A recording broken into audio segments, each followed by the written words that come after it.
Contemplating the use of sail-powered watercraft by humans on Earth gets real big, real quick. We know a lot, but we'll never uncover or discover or recover the beginnings of it. I use the plural beginnings because I have every confidence that it began in more than one place, contrived by more than one group of people, at roughly the same time. It's reasonable to assume, based on the latest archaeology, that it goes back at least 40,000 years. That's an afternoon in Earth time, of course. We humans are still pretty new here. If you set out to catalog every iteration of sailing rig ever thought of and tried out for every type of hull ever built, you would fail spectacularly. It might even take a supercomputer to do that, but only if we could find and feed it all the necessary information, and we can't. Even cataloging only those in use right now around the world would be quite the task, and working sail has declined drastically since the early 20th century. Delving into the finer points of the differences between types of craft leads quickly into the weeds, or more appropriately perhaps, sets one adrift. It's important to enter into any such contemplation with an actual question or idea in mind. If you wander into Great Smoky Mountains National Park with no idea why you're there or where you're going, you could easily never come out again. I suggest the following starter idea, which naturally leads to a starter question. The idea is that there is one primary distinction between two types of sailing, and all choices in craft design, including sailing rig, are constrained by that distinction. It is one thing to sail downwind and another to sail upwind. I don't remember what, if anything, prompted the notion, but when I was a little kid, just like who knows how many other little kids, it occurred to me to stick a square piece of cut-out cereal box on a stick, attach it somehow to a small flat piece of wood, and let the wind push it along in the water. I think just about any human brain can grasp that concept by just observing the wind blowing things around. You don't have to explain to someone how that works. They intuit it. The first sail was probably a human sitting on a log or some flotsam serving as a raft of sorts. That human probably noticed that the wind was pushing on them and thus pushing the whole thing in a downwind direction. Holding up a big palm leaf or an animal skin wouldn't be too much of a stretch from there. I've seen tired kayakers hold up their shirts to the wind to get carried along. Okay, so you can present some more or less flat or slightly curved surface to the wind, and the wind will blow you and whatever you and that sail are attached to downwind. That can be useful, but only if you want to go that way. What if you want to go another way? Intuition isn't so helpful in answering that question, but that is the most important question ever asked in the now ancient development of sail technology. What happens if I'm sitting in a kayak and I hold up my shirt stretched out to the wind, and then I turn myself so that instead of holding it straight onto the wind, I'm holding it at an angle? Is the wind now going to push me that way, in the direction toward which I'm holding my shirt?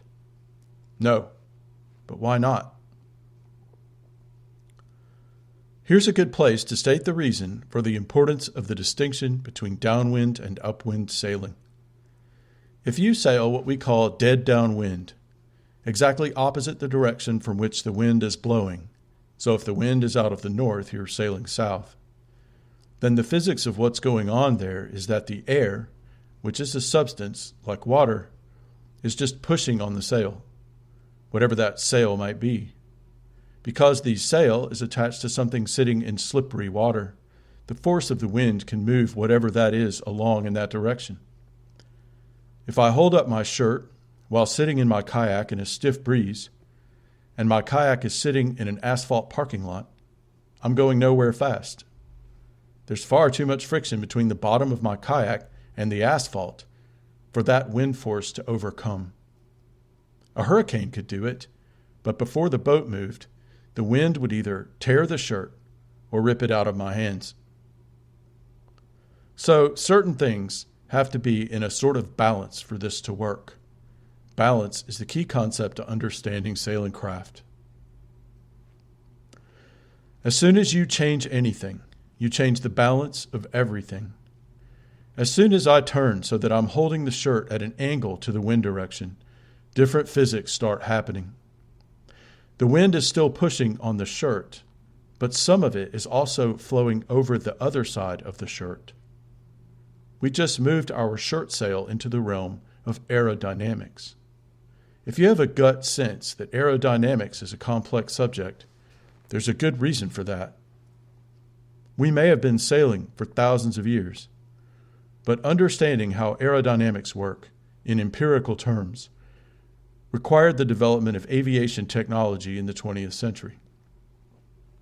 Still, right now, physicists and engineers debate the finer points of exactly what is going on when air flows over both sides of something in the wind. But I just said we've been sailing for thousands of years. And I could have added that we've been doing it spectacularly well, too. Clearly, then, grasping the finer points of aerodynamics is not required for a working understanding of sailing. That's great for all of us who don't hold PhDs in physics. What we need to understand is what happens when we turn the shirt sail at an angle to the wind. If we can predict that, and understand the forces at work in a basic way, then we can set things up to do what we want. But why would I turn the shirt sail away from the wind if I wanted to keep going straight downwind? Because I'm human and I can't help thinking, what happens if I do this? Which gets us into all sorts of trouble, but also leads to moon rockets and vaccines. What happens is that some wind comes around the backside of the shirt sail, and it starts to flutter, and I start to slow down. So I move it back where it was, because that's what works. But what if I don't want to go dead downwind, but I still don't want to paddle? That means I have to turn my kayak to point in the direction I want to go. As soon as I do that, I'm trying to sail upwind. Not all the way upwind, that's impossible. How far upwind I can sail, how close to the direction from which the wind is coming, is one of the holy grails of sailing. And it will consume countless brain hours and work hours and materials for thousands of years. If I then play around with the angle of the shirt sail to the wind, and I manage to stretch it tight enough and get the angle just right so that the air flows smoothly over it rather than fluttering it, then I'm going to be pushed in the new direction, right? Nope. Why not? Because I've introduced a sideways force to go with the downwind push of the air on the sail. And a sideways force wants to push me sideways. So now I'm moving somewhat downwind and somewhat sideways. I may move a little bit toward where I want to go, but not much. Also, my arms are getting tired. I might as well paddle. Where did this go wrong? As the earliest sailors would have realized right off, somehow we have to do something about that sideways movement. Turns out that if there is enough resistance to sideways movement in the water, the boat in the water will turn some, maybe even most, of that sideways force into forward momentum. That is the key concept for sailing upwind. How does it work? Again, let's stay away from esoteric theory here. My kayak doesn't have much in the water at all. That's why it slips along so fast and can move through very shallow water. But it will also go sideways easily. It will do that even without a sail. A modest breeze, pushing on what little surface of the kayak there is above the water, and pushing on me sitting in it, will move the boat sideways, even as I am paddling it forward. That's why my kayak has a skeg, and that gives us the key to understanding how we counteract the sideways force of the wind, and not just counteract it, but harness some of it to our purpose. The skeg on my kayak is a small, flat plastic fin. It is fully retractable via a small handle attached to a cable that I can move back and forth to move the skeg up and down. The skeg sits in a slot on the underside of the stern back end of the kayak. When I deploy it, it provides resistance to sideways movement. It helps me paddle straight when there's wind trying to blow me in one direction or another. Imagine you're standing in the shallow end of a swimming pool with a big chef's knife in your hand, the kind with the deep triangular blade. I don't actually recommend carrying a chef's knife into a swimming pool.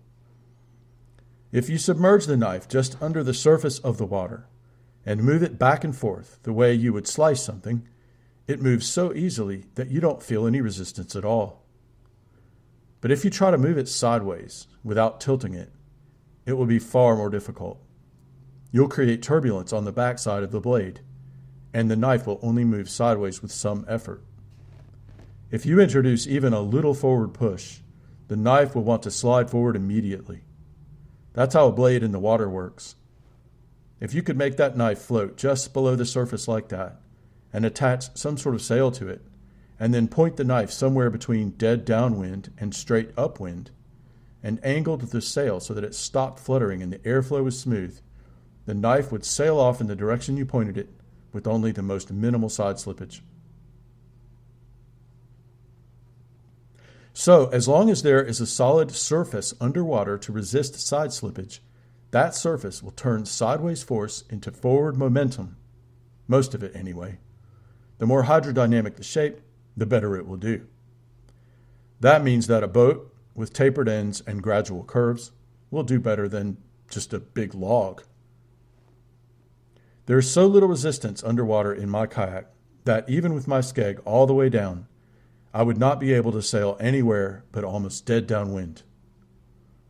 There's a good reason why canoeists along the West African coast would sail downwind one way and paddle upwind the other to participate in the slave trade. It works as long as you have a strong crew, enough to paddle whatever distance is required, and a vessel light and small enough to be paddled. This then is the primary distinction driving the development of sail technology, the distinction between sailing dead downwind and sailing upwind even a little bit. And there's more to it than resistance to side slippage. Let's go back to the big log. If you've ever tried to balance on a big log floating in water, you know it's hard because the log just wants to roll. It's the same round shape all the way around. Nothing about its shape makes it want to stay upright, meaning with the part of it we're standing on facing up. In fact, our weight on it sticking up vertically makes it far more unstable and more inclined to roll. If we put a mast, vertical pole, on it and put a sail on that, it might work dead downwind. We could ride it along. But if we tried to turn the log and angle the sail to go even a little upwind, the wind in the sail would just roll the log and the sail would flop over into the water.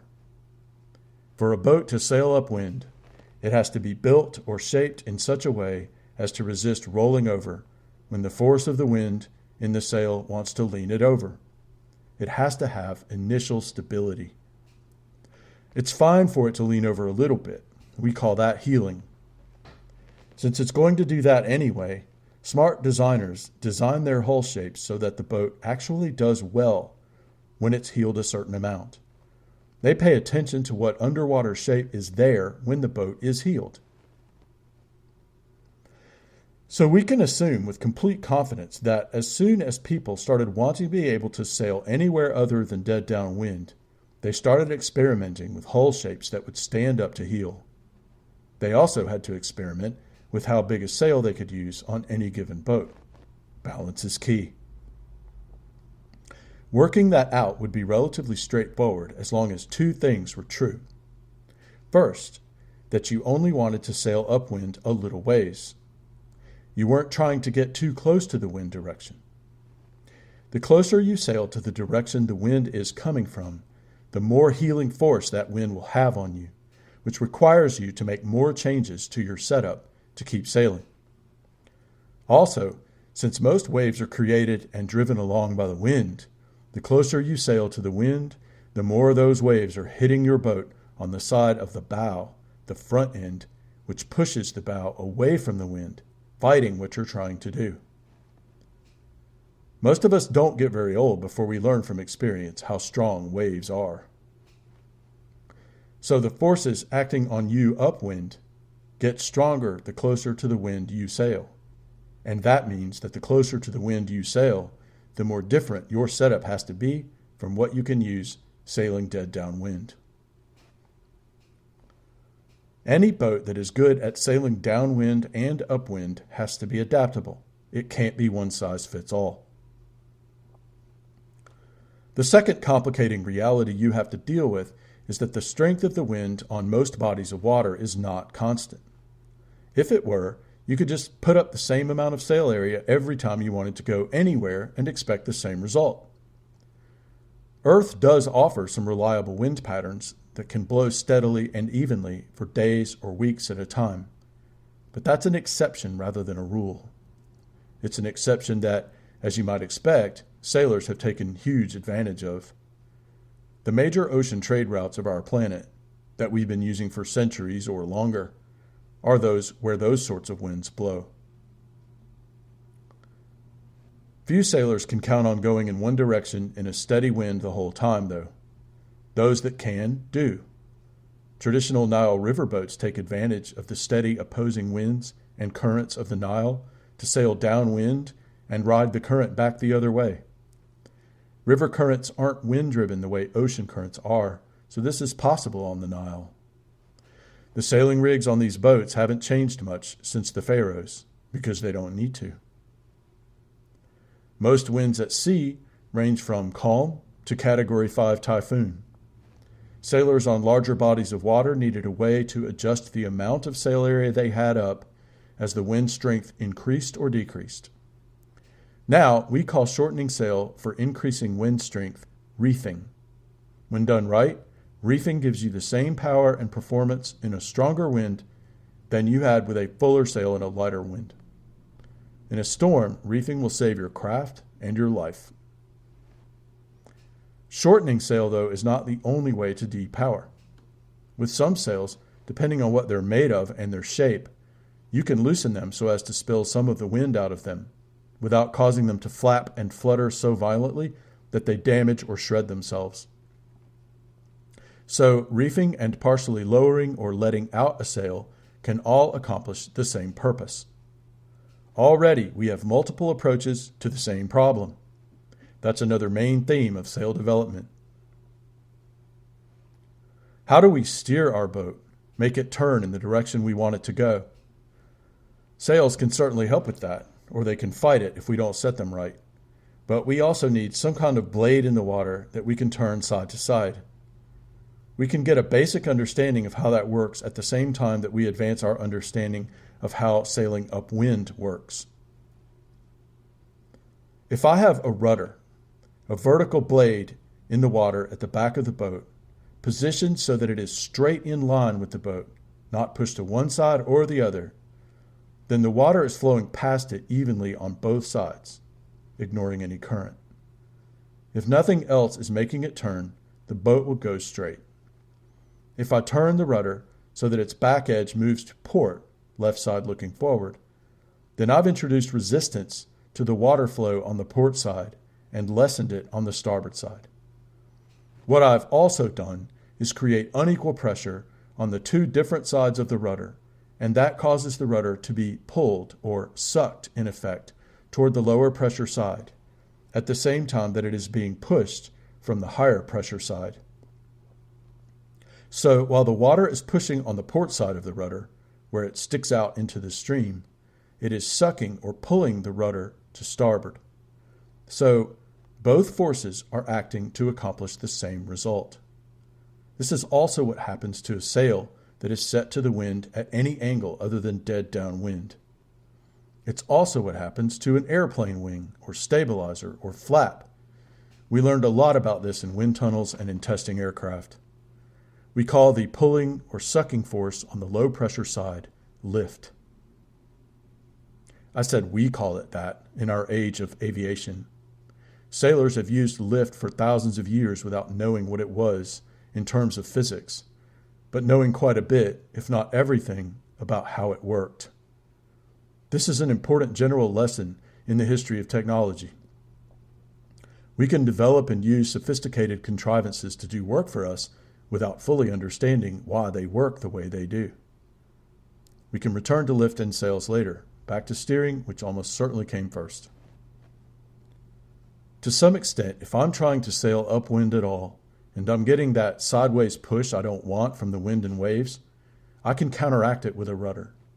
I just use the rudder to steer the boat back upwind some. I say to some extent, because this is an unbalanced way to sail, and again, balance is key. When I use a lot of rudder angle to fight what the boat is trying to do, I'm creating a lot of drag from the resistance in the water I'm creating, and that slows the boat down. In turn, the slower the boat goes, the less responsive she'll be to the rudder, because rudders and sails need water or air flowing over them at some velocity to work. Think about moving a rudder back and forth on a boat sitting at a dock in still water. The only thing that will happen is the stern, back end, will wiggle back and forth just a little. Get the boat moving, and you can steer. We call that steerage way, enough forward speed that the boat will respond to her rudder. So I can't just use the rudder to overcome what the sail and the shape of the boat in the water are doing in the wind. It will help, but it is no substitute for hull shape and sail setup. The rudder can also help resist side slippage somewhat, just by being a blade in the water. But it is a blade at the back of the boat, because that's how you steer. You force the stern one way, and because the boat is rigid, that forces the bow, front, the other way. But what if you put a blade in the water in the center of the boat? For steering, you won't be very happy with it, because it will be much more difficult to turn. But for resistance to side slippage, it was a great idea. In early modern Dutch craft, those blades were called lee boards. Lee is the direction away from the wind. It also refers to moving in that direction, or not. Leeway is the side slippage we've been talking about. It also means room to be pushed downwind without hitting something unfortunate like rocks or the beach, hence the more general use of the term for wiggle room. If you put the lee board down, or another version of it, Asian craft have used similar devices for ages, you resist that side slippage. The further you point upwind, the stronger that side slippage gets, so the more lee board you put down to resist it. This is why it's good if they are adjustable. If you can either swing them up and down on a pivot, or lift them and push them down through a snug retainer of some sort. Every small 1 or 2 person racing sailboat you see out in the harbor going around the buoys on a weekend morning is using such a device, except that it drops from the center of the boat and not the side. So now we have a boat with a shape that resists both heel and leeway, and we have a blade to steer the boat with, and maybe some sort of lee board to help turn even more sideways force into forward motion. We know that we have 2 forces at work, both in the air and in the water. A pushing pressure and a lifting lack of pressure. We know we need a smooth flow of air or water over a sail or a blade to get those forces to do what we want them to do. With sails, that means figuring out how to shape and move the sails to make the correct angle to the wind for whatever direction we want to go. The closer to the wind direction we want to sail, the less we are relying on the pushing pressure of the wind, and the more we are relying on the lifting lack of pressure on the other side of the sail. The particular shape of a sail and how it is rigged will vary over place, time, and people so much that we cannot get into the specifics of that. What we can get into are some general principles for thinking about any sail set up any way. First, how important is it for that sail to be useful upwind, if at all? If it is only going to be used downwind, then the sail and rigging do not have to be as adaptable as a sail that needs to be able to sail downwind and upwind. Second, what materials are available to make the sail and the spars and rigging to support it? Every material has a different set of physical properties, and thus a different set of strengths and weaknesses. We can account for much of the variety in sailing craft people have used for eons just by remembering that they had different materials to work with. If you have oak trees, you can build different boats than someone who has palm trees or no trees at all. If you lived in the Arctic or close to it, you had marine mammals, so you had their bones, sinews, and skin. All the kayaks invented and used by Arctic hunters were so built. Trees only grow so tall, and their wood is only so strong, and that varies by species, of course. You can't weave cloth if you don't have suitable plant or animal fibers. But maybe you have palm trees, so you can weave palm fronds. Those were used extensively for sails on Pacific craft. Do you have iron or bronze to make fasteners, or do you need to use leather cord or fiber? These constraints will guide how you build and rig your craft, and thus how your craft performs in the water. Maybe you live in Northern Europe and you have trees and rocks.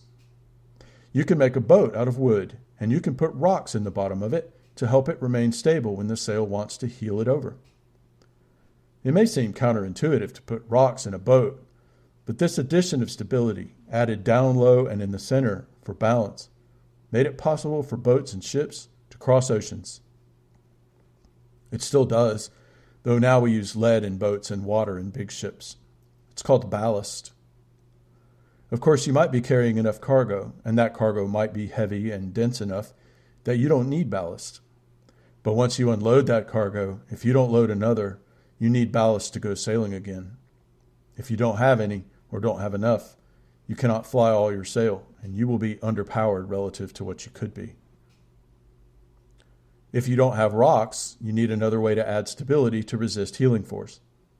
In the Pacific, mariners invented the outrigger, the catamaran, and the trimaran. With an outrigger, first fitted to dugout canoes, you lash a couple of poles out to the one side of the canoe, and you lash a smaller, thinner shaped little hull to the ends of the poles. That piece doesn't have to carry anything or anyone. It's there so that when the wind wants to push the canoe over in that direction, the outrigger stops it by pushing down into the water. These outrigger canoes were, and are, fast and able to cross large bodies of open water. Why fast? Because they can carry a lot more sail without tipping over than a canoe with no outrigger. A catamaran is two hulls connected together by poles or some other structure. There's usually some sort of platform or netting between them so the crew can cross from one to the other, or sit on the platform or netting. Catamarans are light and fast, but they don't carry as much stuff or people as a big, deep, single-hulled vessel of similar size. And while they are fiercely initially stable, if they do capsize, they are just as happy remaining upside down as they are right side up. A trimaran has a big hull in the middle with an outrigger on each side. So no matter which side the wind is coming from, there's an outrigger on the downwind side to resist heel. Trimarans can carry a lot of people and their stuff and still be fast. All the Pacific islands found and settled by the Polynesians, Melanesians, and Austronesians were discovered using such craft, many of them upwind of where the explorers started from. If I put up a really tall, solid wooden mast and put up a really big, tall sail on it, it's going to snap at a certain wind strength, especially if I head upwind at all. So I use a shorter mast and I spread my sail area out wider rather than taller and get roughly the same area and thus roughly the same power. Some masts need ropes to support them, called stays and shrouds. Others, using rigs with additional spars, poles, to support the sails, don't. The more lines I attach to my sails, the more control I have over them, and the more fine-tuning I can do to optimize their shape and angle for the wind conditions. On the other hand, the more work it is to rig the boat and for the crew to work that rig. Is it worth it? depends on what I'm trying to do, the availability and willingness of sufficiently skilled labor, and the technological know-how to rig such a setup. I think by now it should be clear why it is that we see such a variety of sailing craft over such a long period of time. I want to end with a checklist of sorts of important considerations we should think of when trying to understand any particular type of craft. What is the intended operating environment, and what are its winds, currents, and waves like? How important is it for the craft to sail upwind, and how far upwind? What compromises were required to make that possible? What materials were available to make the hull and rig, and what are the strengths and weaknesses of those materials? How do we see those strengths and weaknesses manifested in the design and construction of the craft? What building ideas and traditions were the craft's builders exposed to? It's far more likely, though not guaranteed, that builders will adopt techniques they are exposed to by those already practicing them. We do have to acknowledge, though, the reality of independent development. We know it happened, and happened a lot. What was the craft used for? This is an especially important question when figuring out if this was a warcraft or a trading craft. The two have different sets of imperatives guiding their design. An important example of that is labor requirement. It is much more important to a trading venture to keep the size, and thus cost, of the crew to a minimum than it is for a warcraft, whose sole purpose is to project power. No matter what aspect of design and construction and rig you are considering, remember that every choice was a compromise. Every advantage gained in one respect was a disadvantage in another. Perhaps the advantage was speed, and the disadvantage cost and less cargo capacity.